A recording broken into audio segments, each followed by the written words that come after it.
ආයුබෝවන් කියලා පිළිගන්නවා කුකින් විත් දිලානි YouTube channel එකට.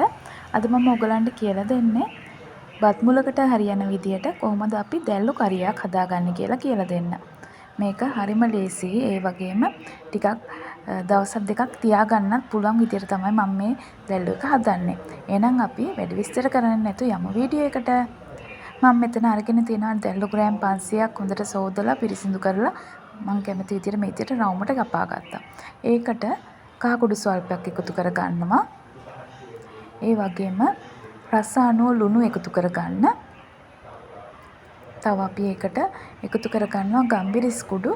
මම මෙතනදී තේ හැඳි දෙකක් විතර එකතු කරගත්තා. මේ ටික හොඳට කලවම් කරගන්න. තෙල් ටික හොඳට මේ විදියට කලවම් කරලා අපි පැත්තකින් තියමු. මම මෙතන අරන් තියෙන ඉඟුරු සුදු ලුණු අමු මිරිස් තලාගෙන බීලුණු ගෙඩියක් කපාගෙන රම්ප කරපිංචා. ඒ ටික අරගත්තා. දැන් භාජනයේ ලිපේ තියාගෙන ඒකට පොල් තෙල් මේසෙන්දක් විතර එකතු කරගන්න. තෙල් වැඩි අවශ්‍ය වෙන්නේ නැහැ. තෙල් ටික රත් වෙද්දී අපි ඒකට එකතු කරගන්නවා අබ ටිකක්. ඒ වගේම සූදුරු ස්වල්පයක්. ඒ ටික බැදෙන්න දෙන්න.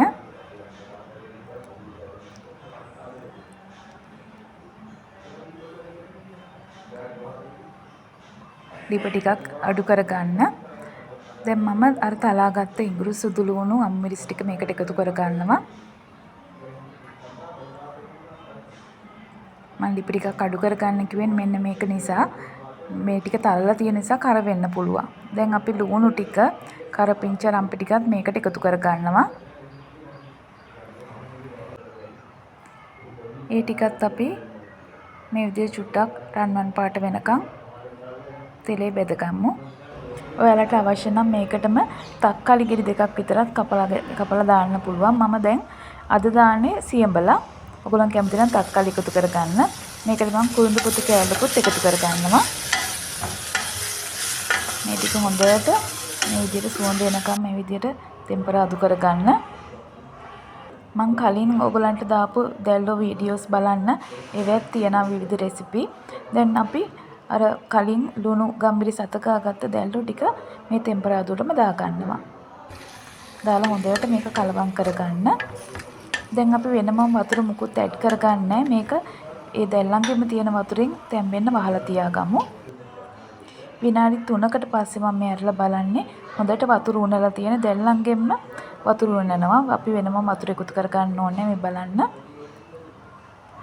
එතකොට ගොඩාක් රසයි අර දැල්ලන්ගෙම තියෙන රස එනවා හොඳට. පොල් කිරි කිසිම දෙයක් දාන්නේ සියඹල ඉස්ම ඔයගලන්ගේ ඇඹුල අනුව එකතු කරගන්න පුළුවන්.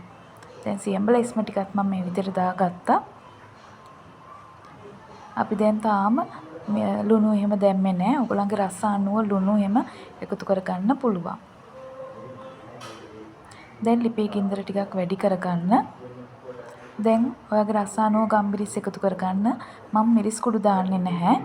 ගම්බිරිස් විතරයි දාන්නේ. තව මේකට බෙදපු 3-5 කුඩු ලස්සන පාටක් ගන්න වගේම රස වැඩි කරගන්නත් බෙදපු 3-5 කුඩු ටිකක් එකතු කරගත්තා.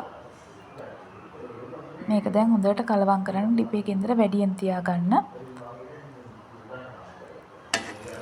මේ බලන්න හොඳට හිඳිලා තියෙන රසට හරිම රසයි. ලුණු එහෙම බලලා ලුණු මදි නම් දාගන්න පුළුවන්. බත් මුලකට එහෙම බඳින්න මේ විදියට හිඳලා ඔයගොල්ලෝ බොරේට දැල්ලෝ හදාලා රස බලන්න. එහෙනම් මං ගිහින් එන්නම් පරිස්සමින් ඉන්න.